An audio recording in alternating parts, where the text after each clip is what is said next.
Good afternoon, everybody. Thank you for clicking on this video.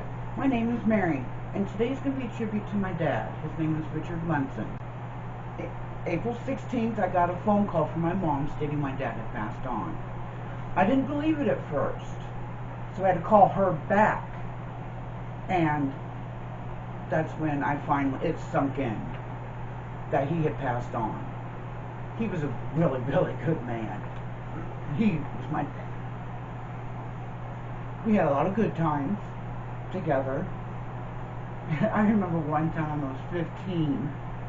He was trying to teach me to drive. Big mistake. But he brought me back into the alley because our alley had two entrances, a west and an east. He took me down the east entrance. That was a mistake in itself. He was trying to get me to turn into the drive to the side the pickup was on. Yeah, I didn't turn quick enough and I rammed into the shed. Created a big hole. And boy, was he cussing up a storm.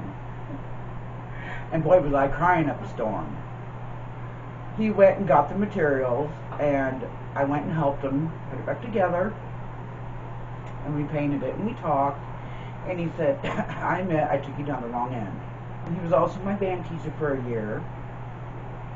He was a wonderful teacher. He taught for 36 years. 36.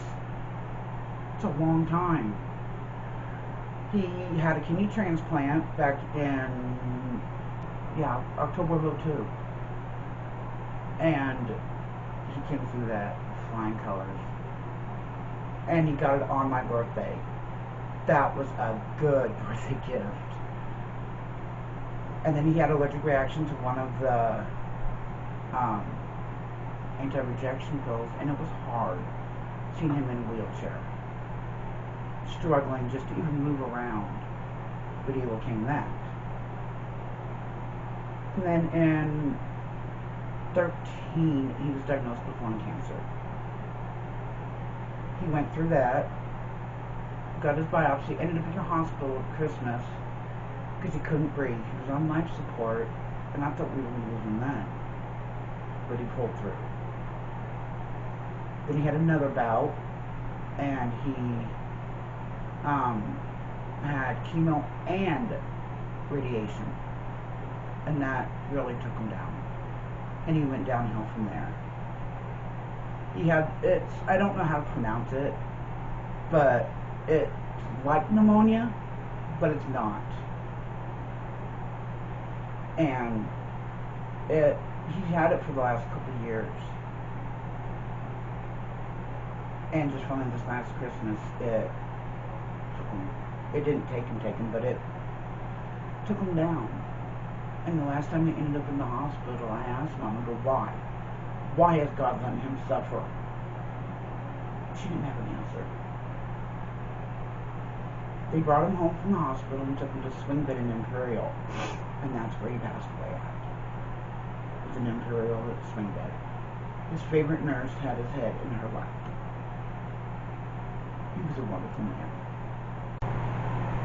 I've been with him since I was 24 months old. I was just a little kid. And he called this little thing Squirt. He really liked his baby girl. He really loved baby girl. A lot. I would help him change oil and pick up. He would ask for a certain wrench, certain size, and I'd be like, okay. And I'd get it and I'd hand it to him. We worked on a lawnmower together. I remember having to get down on the ground just to hold the blade up so he could hold it on. We had a lot of fun in the garage that year. I lived with them for a few months. He was a good man. He really was. He was my foster dad, but to me, he was my daddy. And he always will be. He may be gone physically, but he's right here at all times. At all times. I hope John can watch this, and I hope my mom will watch it as well. So they can see exactly what I thought of my dad and how much I loved him. I didn't want to let him go. And that was so much. And he knows that because he's watching over me. He's my guardian angel.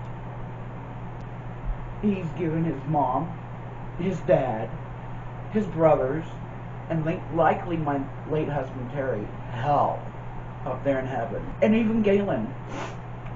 I forgot about Galen too. He's up there. He's probably giving them all hell.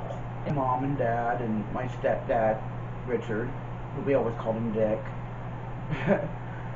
But yeah, he was known as Rich. My dad was. He's no more. But John and Coleman are the only Munson boys left. So I hope they carry the line on. He's got a lot of nieces and nephews on his side. He's got quite a few on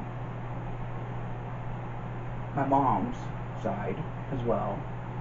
There were me, like 6 or 7 grandkids, and about the same great-grandnephews and stuff. But he's got a couple grandchildren, Willow and Cohen. He loved music. He really did.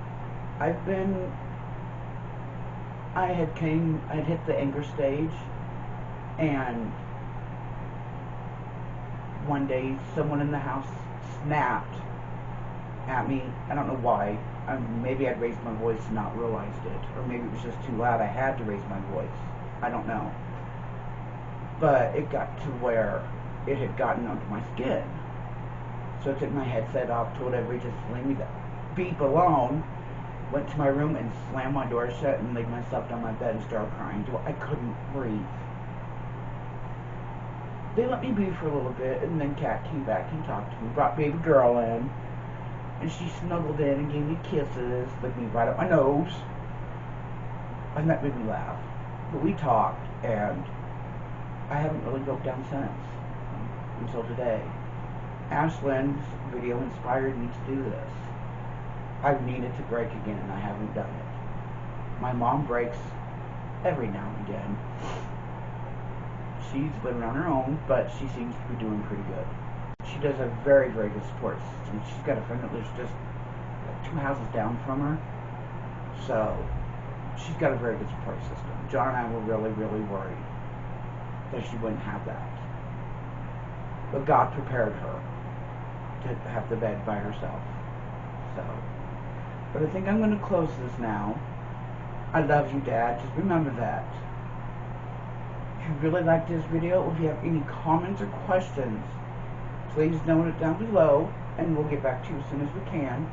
And if you like this video, please give me a big thumbs up and subscribe down below. Bye.